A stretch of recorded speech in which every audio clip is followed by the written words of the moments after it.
O novembro, assim como os demais meses do ano, também estimula a conscientização. E o Novembro Azul alerta a população masculina com o diagnóstico precoce do câncer de próstata.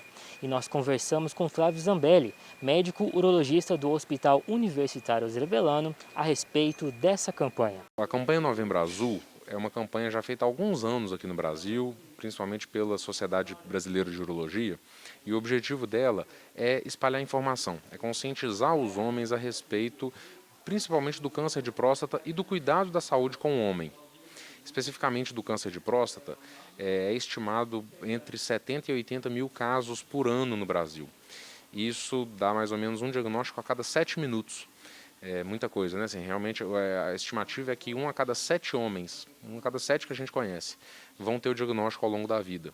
Então, assim, é realmente uma doença muito prevalente. Prevalente é que ela acontece demais. Então, é muito importante a gente ter informação sobre isso para poder conseguir que as pessoas façam o que é necessário para a gente conseguir tratar melhor esses pacientes. E quais são os sintomas da doença? O câncer de próstata, no início, que é quando a gente quer descobrir ele não dá sintoma. Por isso que a gente tem que ficar reforçando que o paciente deve fazer exames.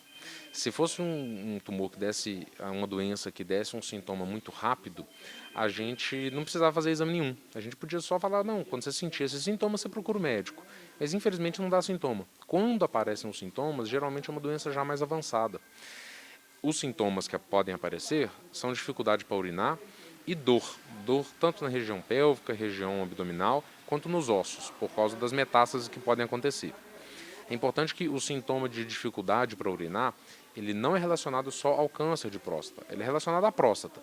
A boa parte das vezes é um crescimento benigno que acontece com essa próstata. Então, assim, não é só o câncer de próstata que acontece. É importante que o homem consulte e entenda direito o que está acontecendo para poder ser tratado adequadamente.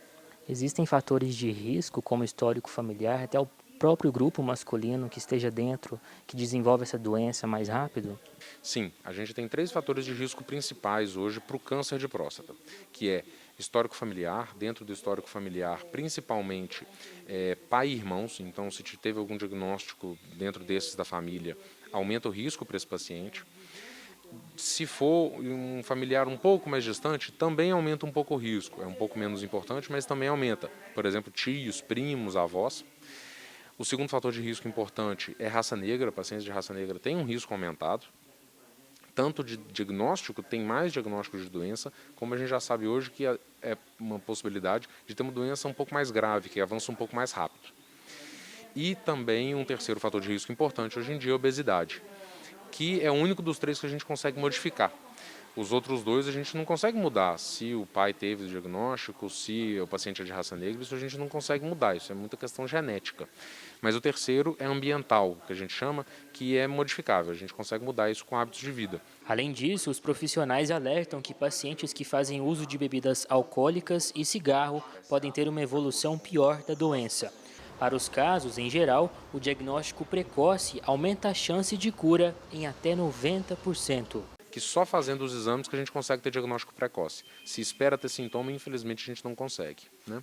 Então aí a gente tem essa indicação que no Brasil de fazer os exames a partir de 50 anos para todos os homens, ou 45 para aqueles que têm o fator de risco que a gente já conversou, que os exames são o exame de toque e o exame de PSA, que é o exame de sangue. Aos pacientes que tiveram diagnóstico da doença, como que deve ser feito o tratamento? O tratamento ele depende muito do grau de acometimento da doença, como que a doença está ao diagnóstico. Então, quando a gente descobre a doença, a gente vai fazer alguns exames, a gente usa eles para poder determinar qual que é o grau do paciente. A gente classifica isso basicamente em baixo, intermediário e alto risco. E a gente usa o exame da biópsia da próstata que vai ser feito, algumas vezes uma ressonância, o exame de toque e o exame de PSA, que é o exame de sangue. A gente usa isso tudo para poder classificar. E aí a gente determina qual que vai ser o melhor tratamento. Os principais tratamentos envolvem cirurgia, em alguns casos radioterapia e em alguns casos vigilância ativa, que é o paciente que vai ser acompanhado muito de perto, repetindo alguns exames, para poder determinar qual o momento e se vai ser necessário um tratamento mais invasivo. A importância é espalhar informação mesmo, né? Assim, boa parte dos homens hoje em dia já ouviram falar realmente do câncer de próstata, né, assim, dessa realização dos exames. mas acaba esquecendo. O homem ele deixa de procurar um médico não é só por causa do receio do toque, não é só por causa desse mito que existe a respeito do exame da próstata.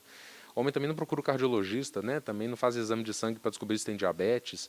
O homem acaba que mais preconceito, tem medo de descobrir a doença e de tratar a doença. E aí a gente tem que ficar reforçando, tem que insistir um pouco para poder conseguir que esses homens façam os exames necessários e cuidem da saúde.